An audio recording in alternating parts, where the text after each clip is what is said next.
Эмээгийн хоолой хүлхмэл.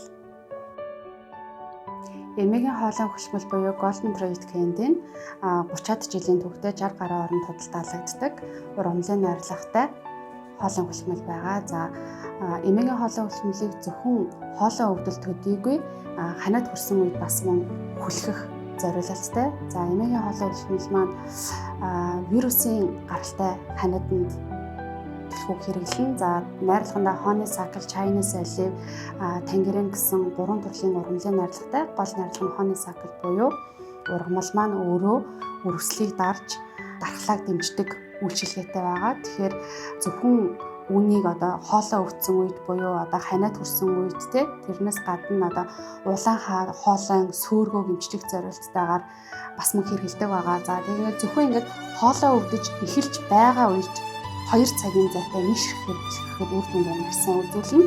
За зөвхөн хоолойн өвдөлт төдийгүй, ханаад хүрэхэд төдийгүй ерөнхийдөө хоол идсний дараа хоол шингээх зорилгоор болон дархлаагаа дэмжих, хоол идсний дараа бүлбэгнэх мэдрэмжтэй үед мөн амаа цэвэрлэх зорилгоор нишрэхийг бас хүлхэж хэрэглэж болно. За урьдчилан сэргийлэх зорилгоор хэрэглэн гахах магадлалтай тийм бага насны хүүхдэд өгөх багахан хэмжээний 30 мл усанд хийгээд уусгаад бас уулгаж болдог давуу талтай байгаа. Тэгээд ургамлын найрлагатай учраас бүх насныханд хэрэглэж болно.